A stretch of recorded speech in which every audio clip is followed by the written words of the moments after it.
Good morning, everyone, or maybe it's good afternoon, depending upon from where you're joining us today. And welcome. Welcome to today's presentation, which we've entitled From Data to Decisions 5 KPIs Every Construction Finance Team Should Own. I'm Brian Terrell, the managing partner of B. Terrell Group and Ledgerable. Ledgerable is a B. Terrell company. And our goal with today's presentation is to understand how real-time construction financial KPIs help teams improve visibility, improve profitability, and improve fully informed financial decision making across projects. This session is brought to you by Ledgerable. Ledgerable is a B-Terrell company where we're in our 35th year of upgrading small and medium-sized businesses from QuickBooks or a legacy on-premises construction financial application to Sage Intacct Construction. Sage Intacct Construction, by the way, is the only financial accounting application ever named by the AICPA as their preferred provider of construction financial applications. Today I'm joined by Ruby Chang, who has 8 years of experience with Sage Intacct and 5 years of experience with Sage Intacct Construction and Procore integration. Before I turn the floor over to Ruby, let me cover just a few quick housekeeping items. Today's presentation qualifies for an hour of CPE credit, and the Texas State Board of Public Accountancy requires that we verify attendance during the presentation and survey attendees after the presentation. So we need your help. It's simple, but we can't do it without you. Please respond to the polling questions that will pop up from time to time, and please complete our post-webinar evaluation form, which will arrive via email sometime tomorrow. As a B-Terrell company, Ledgerable presentations qualify for CPE as long as we comply with these simple requirements placed on us as a CPE provider by that Texas State Board of Public Accountancy. Now, those polling questions, they're going to first appear on the screen on a slide like this one. And then just in a second or so, you'll see a window pop up just like this one. And this particular question, do you need a CPE credit? This is not a throwaway question. Please take it seriously. It gives you an opportunity to practice on how to respond to these questions. Plus, it lets us know who in our audience today is expecting CPE credit. We'll make a note of that and make sure that you get that as long as you answer those poll questions in 20 seconds or so and fulfill the post webinar evaluation form. Just a quick two more housekeeping items before we turn it over to Ruby. We've disabled both audio and video for our attendees today. It minimizes distractions, but it's not a coded message. We're not telling you, don't ask us questions.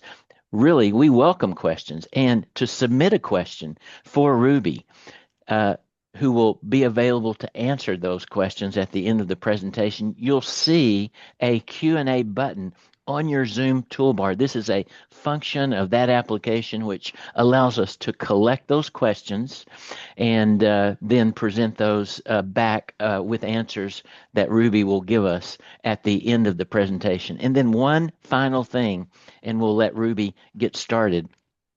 We're recording today's presentation, and we record it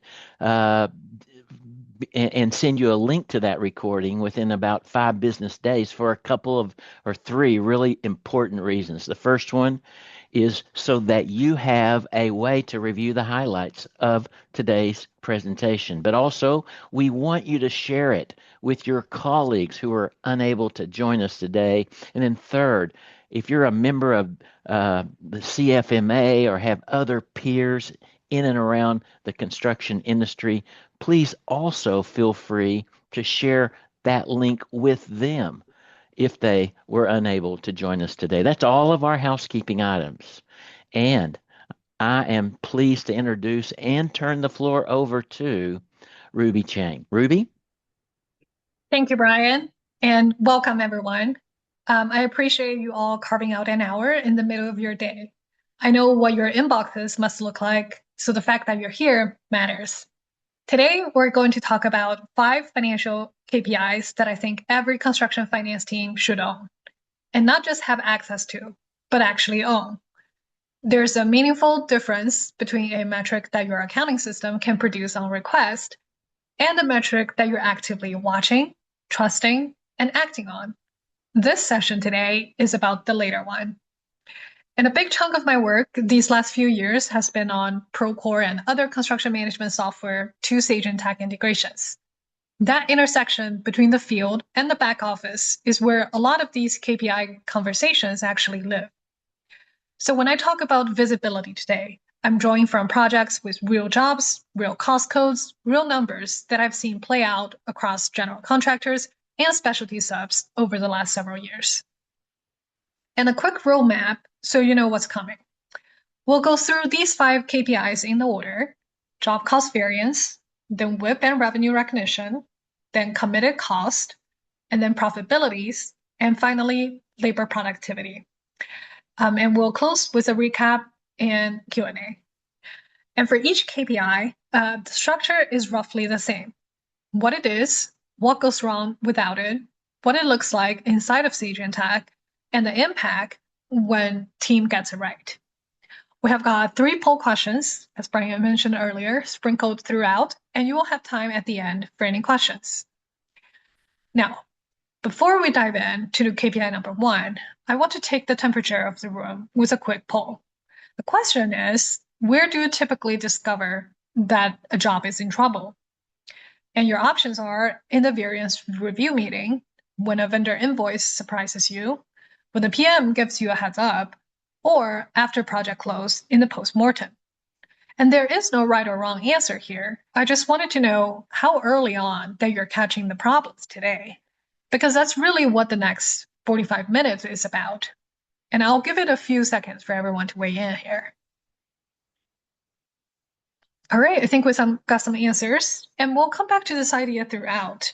The earlier in the list that your answer lives, the more you're already operating like the contractors that I work with who consistently outperform. The lower in the list, the more value you should be getting out of today. All right. Our KPI number 1 is job cost variance. I'm starting here because if you only track one KPI from today's session, this is the one I'd argue you can't live without. It is where the rest of the picture starts to come into focus. And let's define it clearly. Job cost variance is the difference between what you have planned to spend on a job and what you have actually spent, sliced by job, phase, task, or cost code. You can track it across labor, material, subcontractor cost, equipment, and other direct cost. Where it earns its place in our list is in the breakdown. A single number at the job level can hide a lot. One cost code can be 30% over and another would be 30% under, and they will cancel each other out at the bottom. So when I say track variance, I mean track it at the cost code level, because that's where the actionable story lives. A healthy variance setup answers these questions in real time. Which cost codes are drifting from budget? How much have we committed but not yet spent? And what's forecasted for the rest of the job? If you can answer those 3 at any point in the job, you're managing margin. If you can't, you're reporting on it after the fact. Let me show you what this looks like without real-time visibility. A few things tend to happen at the same time. PMs end up working off of spreadsheets that lag the actual job by a couple of weeks. Finance is waiting on the invoices that are still sitting in someone's inbox or on the vendor's desk. Superintendents are approving field purchases without anyone watching the cumulative impact on the budget. And by the time the variance gets pulled, you're already 10 or 15% into a cost category that was supposed to be tight. And let me give you a real example. I worked with a mechanical contractor a couple years back. It was a specialty sub, doing a 7.2 million scope on a hospital renovation. Most of the budget was sitting in obvious places: the equipment, the labor, the material. The PM was watching those buckets carefully. What he wasn't watching closely was two smaller cost codes: the travel and the per diem, and the specialty service for chiller commissioning. Those two codes were quietly running 4 times over budget by week 3. The specialty commissioning techs were flying in from out of state. Freight charges on the replacement coil were more than expected, and the per diem was racking up because the work schedule slipped. The PM didn't see it because none of these line items had ever been a meaningful percentage to the job before. It always landed at the month-end close. And by the time they saw it on week 12, the overrun across those two codes was about 180,000, and there was no recovery path. With real-time variance, that pattern would have been visible at week 3. Not avoidable entirely because the commissioning was contractually required, but absolutely scopable, negotiable, and forecastable. And 12 weeks of reaction time turned into 0 week of reaction time. And that's the gap that we're trying to close. And let me pull up an actual report inside of Sage Intacct so you can see what this looks like. And this is a demo project that we call QuickBowl Portland, and we'll use this throughout. And each row here you see on the screen is a cost code. We have our equipment, assessment, permits, fees, and so on.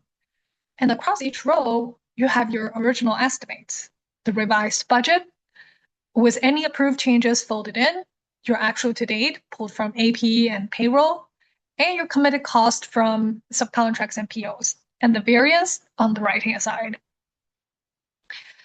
And let's take a look at this line here, the fees. The estimate was at 1,100. The actual is 6,590. And thus there is a $5,490 overrun on this single cost code. Now, that absolute number isn't huge in the context of the project, but the point is that I'm seeing it right now, not mid-project, not at closeout, not at month end. I can pick up the phone, find out what hit that bucket, and decide whether it's legitimate scope that I missed in the estimate, a miscoding I need to reclass, or a pattern that's going to keep growing. And that's the difference between proactive management and hindsight. The report didn't do anything magical. It just showed me the number while there was still time to act. Now, before I move on, I wanted to give you a quick preview of where we're going to land at the end of this session. And I'm going to show you the same QuickBowl project. But now, not only have I got the job cost variance sitting next to the other 4 KPIs that we're going to cover, the WIP, the committed cost, the profitability, and labor productivity. I'm going to scroll down a little bit here so you can see the rest of it. But the reason that I'm showing you this now is that no KPI lives in isolation. If variance is trending negative on a job, the next question is that because of committed cost that we haven't seen yet, or labor running long, or a billing timing issue? Having all 5 on a single canvas means that you go from something that's wrong to here is exactly what is wrong in about 10 seconds. And we'll come back to this too. Now, what makes this kind of report possible? Because it's really not the report that's magical. It's the data that's feeding into it. The variance that you just saw put from 5 places in real time. The subcontractor invoices in AP, the purchase orders and commitments from procurement, the credit card transactions that mapped to your job and cost codes, the labor time entries from payroll or timesheets, and change orders that are flowing in from your project management systems, Procore, Sage Construction Management, Autodesk Build, Build Ops, whatever you're using. The reason that integration matter is the immediacy. The moment an invoice posts, the cost updates on this report. The second a change order is approved, on the field side, the revised budget here adjusts. And if any of those data source is on a manual upload, say your timesheets only comes in once a week, then your variance is only as fresh as that slowest input. So when you're evaluating where to invest in integration, start with whichever data source is most lagging today. And now it's time for our second poll. Now that you have seen what variance can look like, I want to ask this. What is the biggest gap today between your project team sees and what your finance team sees? The options are that you're seeing different numbers altogether, or you're seeing the same number but at different times, or you're coding costs differently between the two systems, or that there's no real gap. You're all aligned. This one matters because the question often determines where the friction in your business actually lives. Different numbers usually means structural mapping issue. Different timing usually means integration lag. And different coding usually means governance, not technology. And if there's no gap, if that's you, I would love to hear from you in the Q&A. All right, we're seeing the answers, and that lines up with what I've seen typically in the field. The most common answer is usually the timing, meaning the data is roughly the same, but the finance sees it on a delay. And that's a fixable problem. And that's exactly what the real-time variance addresses. Now, to close out our KPI number 1, job cost variance tell you where you are today, paired with a forward-looking forecast, and it tells you where you're heading. Both views together are what lets you protect your margin while you can still do something about it. If you're not getting variance at the cost code level, refreshed at least weekly, that is the first thing I'd fix coming out of this session. Everything else we're going to discuss builds on top of having this in place. All right, on to our KPI number 2. It is our work in progress and revenue recognition. And I'm going to give this one extra emphasis because it's the KPI that touches the most external eyes. Your bonding company, your bank, your CPA, your auditors. Get it right and they will trust you. And get it wrong, that trust is going to be very hard to rebuild. So what is WIP? WIP is the schedule that tracks how each of your active projects is progressing and ties that progress to your revenue recognition. It answers 3 core questions. How much of work has been completed? How much revenue should we recognize for that progress? And where are we setting relative to billing? Ahead, behind, or right on? And let me get specific on the math, because this is where I see teams stumble. Percentage complete is calculated as the actual cost to date divided by estimated cost, and that path is straightforward. The piece that teams get wrong is what estimated cost actually means. Estimated cost should equal to actual cost to date plus the projected cost to complete provided by the project managers. It is a living number. It moves every period based on what is actually happening in the field. The reason that matters is where the PM puts their attention. Their job isn't to eyeball the project and tell you, oh, we look like about 70% done. Their job is to give you an accurate projected cost to complete. And the rule I'd give every PM in the room is this: never rely on just the original estimate. Conditions change throughout the life of the project. Materials shift, scope evolve, productivity moves. And your WIP needs to reflect what's true today and not what you bid 6 months ago. So what happens without real-time WIP? 3 patterns I see consistently. Overbilling, where the PM is happy to invoice 100% on a job that's actually 85% done because milestone says it's billable. Or underbilling, where the work is genuinely 80% complete, but the team is being conservative and only invoicing 60% because they wanted to wait for full confirmation. And reconciliation chaos, where the finance is chasing PMs, PMs are chasing subs, and the WIP schedule has 3 different versions floating around the office on any given day. And here's a story that I think will resonate with anyone who ever felt pressure from a CPA firm at the year end. I worked with this regional contractor doing a 9.4 million school district build. It was multiple phases, multi-year project. Their PM was the cautious type, which is really a strength.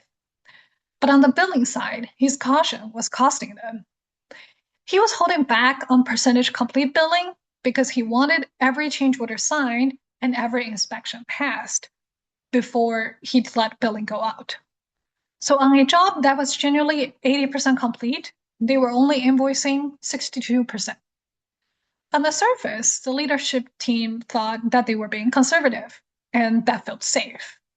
The problem showed up when the controller went to file quarterly financials and noticed the revenue looked materially below where it should have been given the cost activity.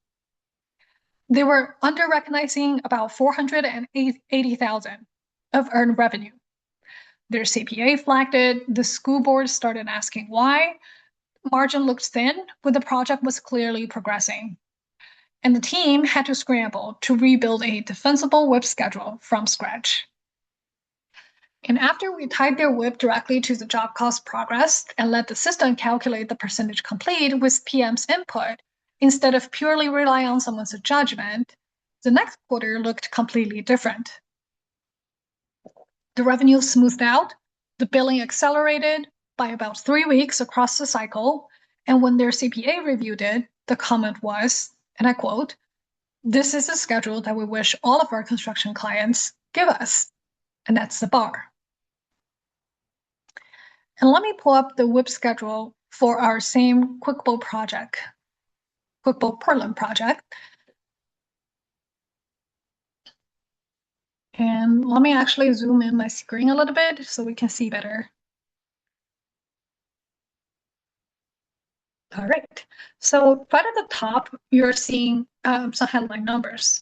The revised contract price for this one is around $590,000. The current total estimated cost, and remember, that's the actual cost to date plus projected cost to complete, is $432,000. This is number RPM updates every period, and that gives us an estimated gross profit of $76,000, about 15% margin. And notice the methodology here, we're not anchoring this to the original bid estimate.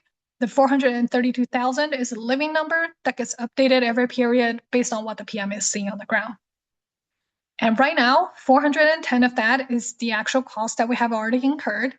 And the remaining 22,000 is the PM's current projection of what it will take to finish, which means that we're about 95% complete. And on the billing side, we have invoiced approximately 99% of the contract, and that puts us slightly ahead on the billing. Not aggressively and not in the dangerous territory, but just a healthy forward position. And one thing I really like you to notice here is the cutoff date, as well as the project selector. And we also have the option, I can run this schedule in any given date, end of last month, end of last quarter, today.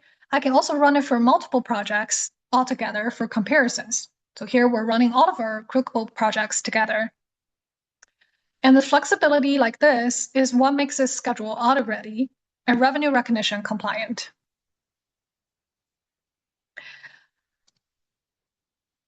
The downstream impact of getting this right shows up in 4 places. You will get stronger credibility with banks and bonding companies because your schedules can be defended line by line. The audits become significantly shorter. I've seen audit cycles cut down by weeks. And cash flow gets more stable because you're neither overbilling or creating clawback risk, nor underbilling and starving the business. At the project level, your PM actually understand whether their job is ahead or behind financially, not just operationally. And at the company level, Your CFO can forecast cash needs 3 and 6 months out with confidence because the underlying schedule is mathematically tied to real activity. To wrap this KPI, WIP is bigger than an internal financial exercise. It's a credibility document. The contractors who can put a clean WIP in front of a banker, a bonding agent, or an auditor at any time during the year are the ones who gets bigger lines, bigger bonds, and faster approvals. Real-time, cost-tied WIP is what gets you there. All right, onto our KPI number 3 is our committed cost tracking. This is the one that gets overlooked most often. And in my experience, it's also the one that creates the biggest unwelcome surprises when it's missing. So what are committed costs? Committed costs are the dollars that you have promised to spend, but that haven't hit AP yet. So think signed subcontracts that haven't fully billed, or open POs for materials or equipment, accepted material quotes, and approved change orders where the invoice hasn't arrived. These aren't guesses about future spend. They're obligations. The vendor expects to be paid for the work or the material. And if you're only looking at what have been billed, you're looking at a fraction of your actual exposure. The proactive piece is what matters. Committed costs are only useful if you're looking at them before the bills land. Hold retrospectively, they're just a confirmation of what you already know. Hold forward, they are a forecasting tool. So what happens when committed costs aren't tracked? A few patterns. First of all, you will have your duplicated commitment. 2 PMs unknowingly issue separate POs for the same scope to the same sub. And you don't catch it, normally, until both invoices arrive. Finance reports a project has $50,000 left in the budget, when actually 40 of that is already committed and just hasn't been billed yet. Cash flow forecast looks comfortable right now until 3 big invoices land in the same week and the whole month tightens up. And here is an example that I think captures the surprise factor well. I worked with a subcontractor doing a 2 million scope on a data center build. The owner direct package included some long lead time equipment, switch gears, transformers, about 1.4 million in total. So those items had a 26-week lead time. So they were pre-purchased very early on in the project. The complication was the way the purchase was structured. The upfront payment landed on the balance sheet as a deposit, not as a job cost. And meanwhile, the PM was forecasting based on the visible budget remaining, which didn't include the 1.4 million in promised future cost. He had the project tracking at a 19% projected margin and was reporting that to the leadership all the way through. And everyone felt great about the job, as they should. And then the delivery happened. The equipment got accrued to the job cost in a single month. So 19% margin instantly became a 7% margin. And the PM was last to know. And this the whole time, not because anyone did anything wrong individually, but because nobody was tracking the committed cost alongside the actual. The fix wasn't complicated. We set up the data center project so that any deposit or pre-purchase associated with the job gets reflected in the committed cost view immediately. And from that point on, the PM was forecasting against true exposure and not just visible exposure.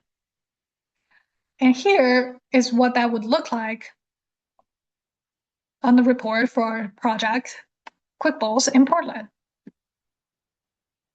As you can see, each row here is either a subcontract or a PO broken down by the cost code. And across the columns, we have got the original contracts or PO amount, any approved changes, the revised commitment, and then the bill to date. And now what's open and what has been retained. And let me walk you through one line so the columns make sense. let's look at this exterior specialty here. The original PO was issued for $9,000. We have approved a $30,000 change orders. So the revised commitment total is $12,000. We have billed and paid $9,000 of that, but we're still holding $9,000 in retainage, which is real cash that we owe that vendor. It's just not released yet.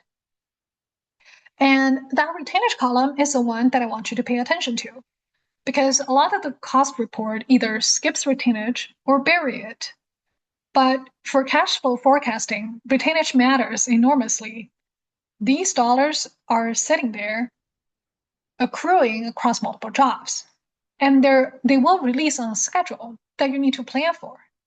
Having retainage visible on the same report as your open commitments means that your AP team and your CFO are looking at the same forward-looking number. Now, when commitments are tracked properly, four things shift. Your spend forecast become more accurate instead of optimistic, because you're forecasting against what you actually owe, not just what you have already paid. Your AP team can prioritize payments intelligently because they can see the timing of retainage releases and open balances. Duplicates of commitments stops happening because finance and operation are working from one shared list now. And your forecasting conversation with leadership become more honest, because the worst case picture is the picture that everyone sees. And to close this one out, committed costs are about managing the whole picture, not just the visible portion of it. And here's how I'd frame the three KPIs that we have covered so far. The job cost variance tells you where you are, WIP tells you what you have earned, and committed cost tells you what's already spoken for in the future. And each one answers a different question, and all three needs to be live for the picture to complete.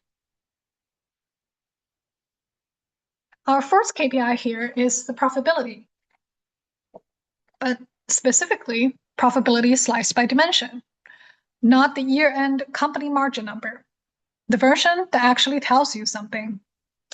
So on the surface, you'd think profitability is the simplest KPI that we'll discuss. It's revenue minus expense equals profit. That math doesn't change.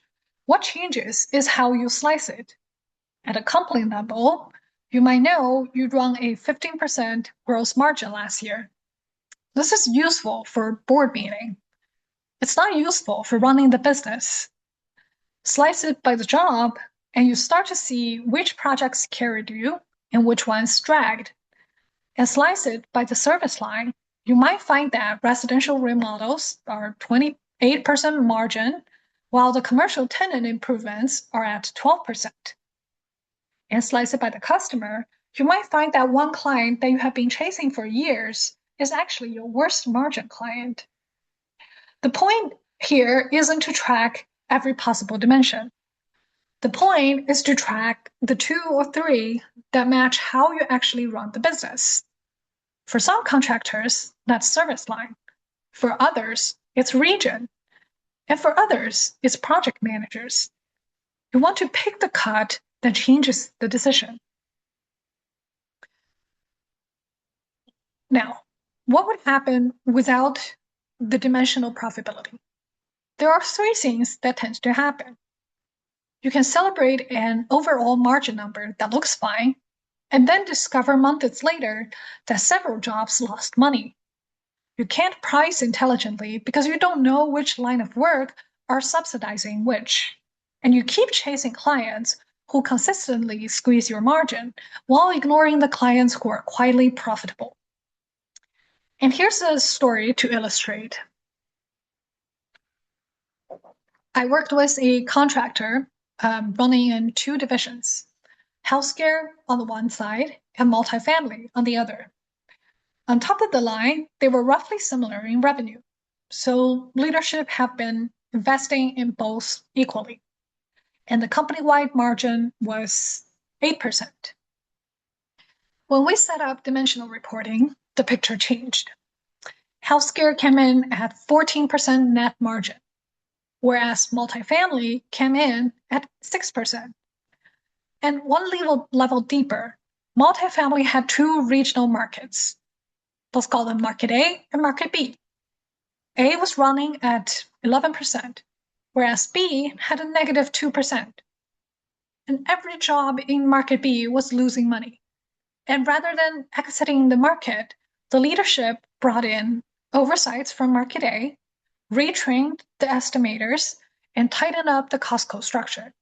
And within 18 months, the Market B went from negative 2% to 9% positive. And company-wide margin moved from 8% to 11%. And none of that would happen without the ability to slice profitability by dimensions. And let me show you what dimensional profitability looks like inside of Sage Intacct. Now, this dashboard compares job side by side, but I can also pivot it to show by service line, by customer, by region, or by PM. Right now, I'm looking at it by the customers. But if I scroll down, I can look at it by the service line. So let's take a pause here. And we can immediately see here, the restaurant work is hovering around 22% margin, while hotel work is closer to 12%. And that's a 10-point gap between two lines of work that probably felt equally important to the leadership. And now I have a real question to put in front of the executive team. Do we double down on restaurants? Or do we reprice hotels? Or do we change how we deliver hotels so the margin moves? And everything on this dashboard is drillable. So if the hotel margin is low, I can click into the underperforming hotel job and ask why. Was it a labor overrun? Was it a bad estimate? Was it inflation on materials? The dashboard doesn't answer the question for you, but it tells you exactly where to look. And this is where profitability stops being a report and starts being a strategical instrument. Three things change once you have dimensional visibility. You can identify the winners, whether it's the job, the PM, the services, or the customers that consistently hit or exceed margin. And you do more of that. You can adjust pricing where the data tells you a line of work is underperforming instead of guessing or holding the pricing flat across the board. And you can have an honest conversation about your claim list, including the willingness to initiate a construction claim. And the last one is hard. Construction is a relationship business, and pulling back from a client feels like burning a bridge. But if the math says that they're costing you money, the question isn't whether to act. The question is what form of action to take. Renegotiating the terms, initiating a claim, or declining the next bid.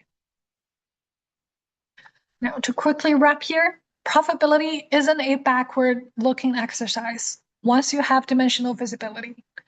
It is how you decide what to bid, who to hire, where to expand, and where to retreat.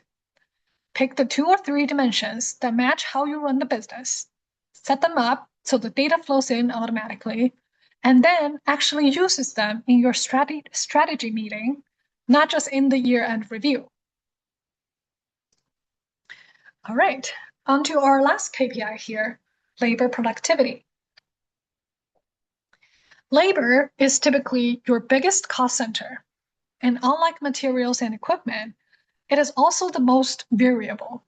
Same scope, same drawing, 2 different crews.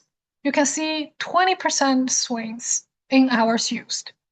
That variability is either your biggest risk or your biggest opportunity, depending on whether you're measuring it. Now, what is labor productivity?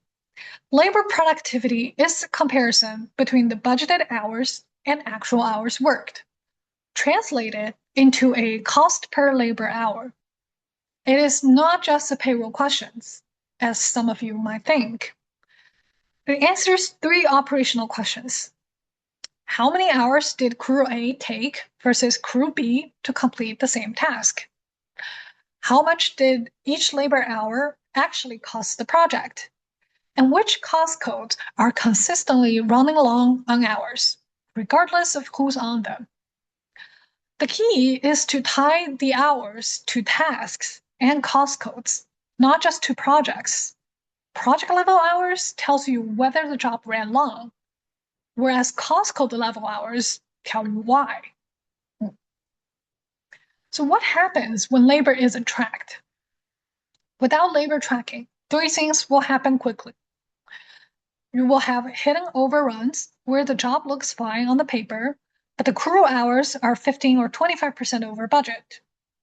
You will have schedule slip that nobody can explain because no one is comparing the planned hours to the actual. And you will likely have misallocation. You don't know which crew are your fast crew, so you just assign work based on availability instead of performance. And let me share a story that I think will surprise some of you. I worked with a roofing subcontractor a couple years back. They're a mid-sized operation with several active crews. The owner was convinced that their margin pressure was a turnover problem. We can't keep the good guys, the new ones are slow, and that's why our hours are running long. It's a reasonable hypothesis. The turnover was real. We set up labor productivity tracking at the crew level. The data came back, and it was the opposite of what he expected. His most experienced crew, the ones that he was protecting and putting on the hardest job, were running 18% below budgeted productivity, whereas the newer crew, the one he assumed was the slower one, was actually hitting the budget on most tasks. And when we looked in deeper, the cost was very specific. The experienced foreman had built his career on a traditional material that was used in the roofing. And over the last few years, more of the bid work had shifted to use a new material. The experienced crew were applying the old workflows to the new material, and it was costing them time on every job. And the newer crew, with no legacy habit, had been trained on the new system from day one and was just doing it more effectively. The intervention wasn't about hiring or firing. It was rather a targeted training program for the experienced crew on using the new material. And within a quarter, the productivity on these crews climbed 12%. Without labor data, the owner would have spent another year hiring people he thought he needed and missing the actual problem entirely. Now, let's take a look at that inside of Sage Intacct. On our dashboard here, the labor productivity isn't just one report.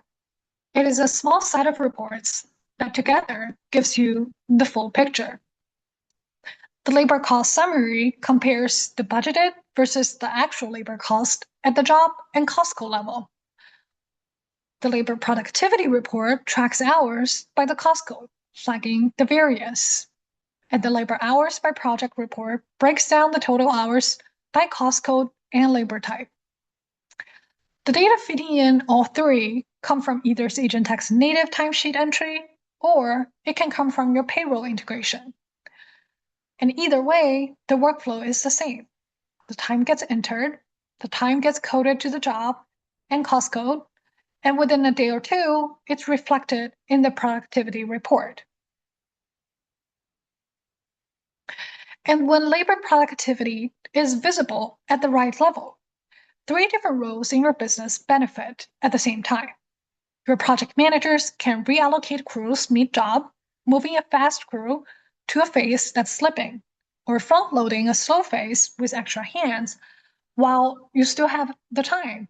Your superintendents can see day-by-day or week-by-week variance and intervene before the trend becomes a problem.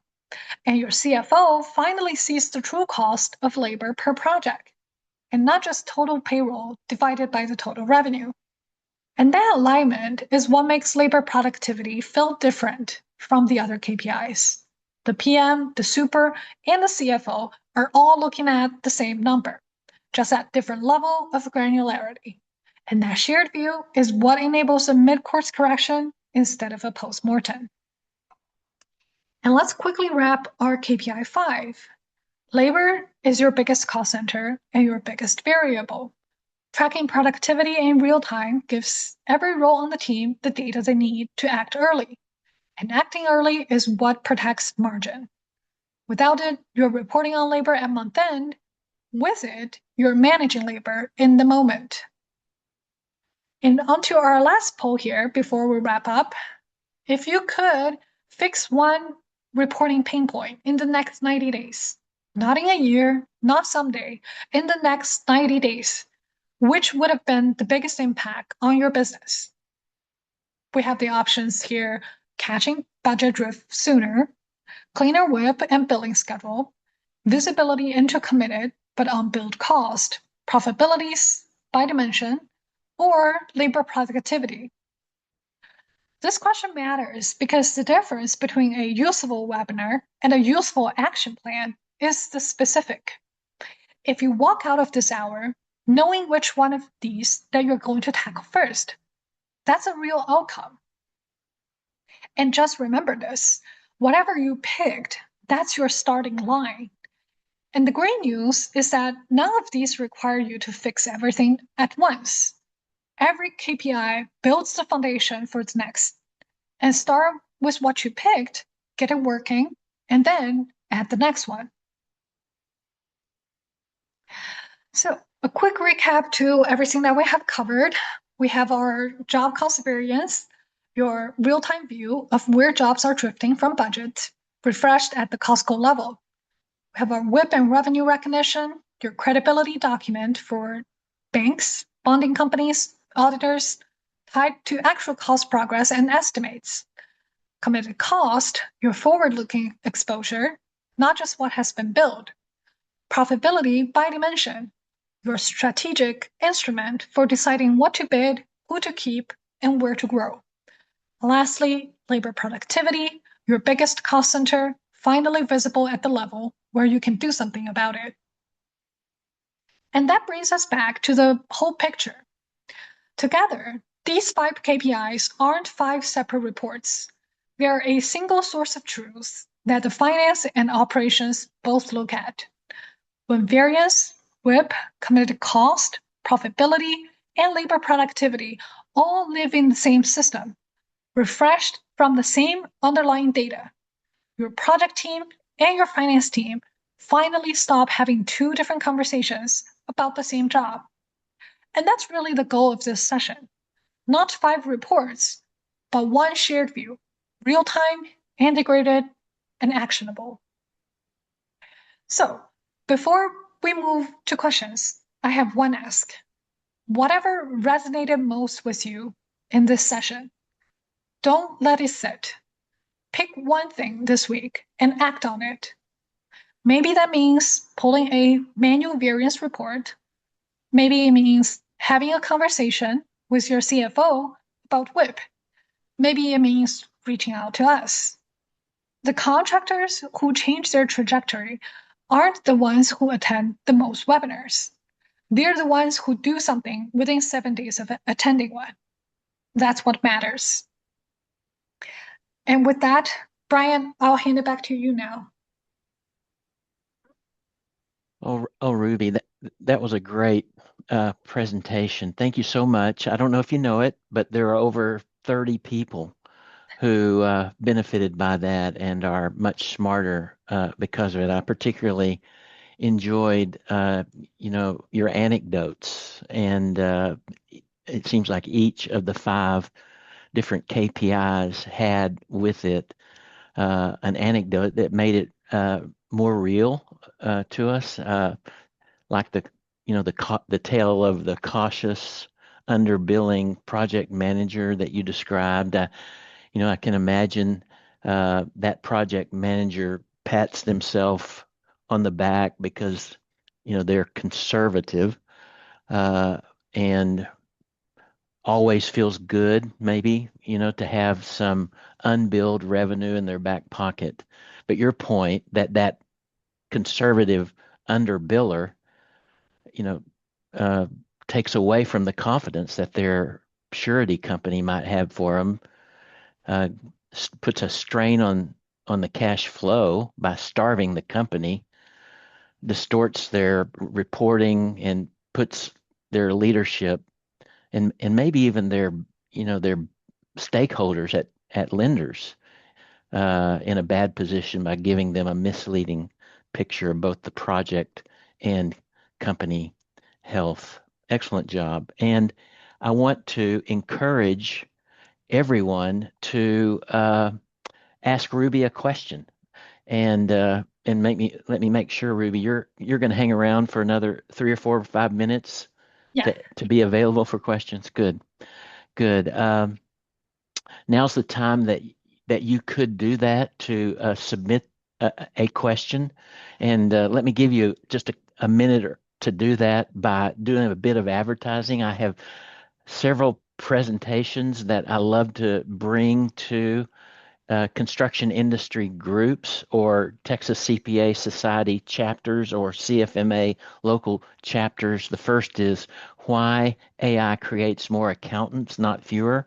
We were over at the University of Texas at Dallas speaking to their data analysis uh, class, big class that convenes over there on this presentation last week.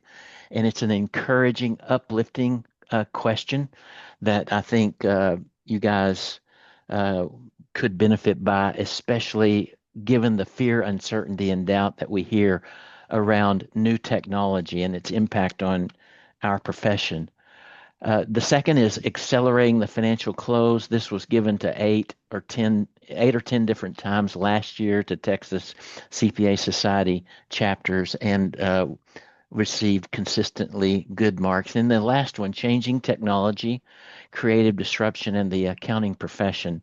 This takes advantage of the recent wide adoption of the first killer application in blockchain technology, which is stable coins, explaining what stable coins are and how they may impact the construction industry and the accounting profession in general. All of these presentations, we're always ready to bring these either to your company and or to your business group, and they do earn uh, continuing professional education credit.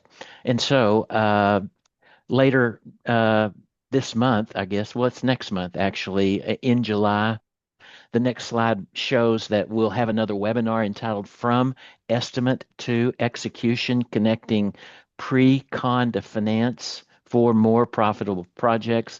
You could pre-register that for that right now by scanning that QR code. And then we are at trade shows, beginning with the Southeast Regional Conference in Chattanooga in August, and also the Lone Star Conference in Austin. If you're going to be there and you'd like to stop by and chat with the folks at Ledgerable, we'd love that as well. Okay, Ruby, couple of quick questions. The first one, and thank you for submitting these questions. How often should KPIs be reviewed? Honestly, it depends on the roles and what KPI we're talking about. Typically for variance and labor productivity, I would look at it at least weekly, because there's ones where a week of delay makes the difference between catching a problem or inheriting one. WIP and profitability, I would tie that at least to your monthly close cadence because they're tied to the billing cycles and financial reportings. And committed cost is sitting somewhere in between. So I look at them before any major spend decisions and at least on a bi-weekly basis for any active jobs. The platform, the Sage Intacct, updates in real time. So the bottleneck isn't the data. It's the discipline of building the review rhythm into your team's calendar. And Sage Intacct can also email schedule reports at whatever frequency that you set. So the friction of pulling them is essentially zero once you have them set up. Okay. Very good. Here's another. How hard is it to pull these reports if everything's not quite integrated? It's less hard than you might think because you don't really need a full integration to start. Most contractors begin with their AP, their payroll, and having the POs flowing into Sage Intacct, which is enough to at least get the job cost variance, your basic WIP, and the committed costs working at a useful level. Procore integrations and full timesheet integrations usually come in at a later phase.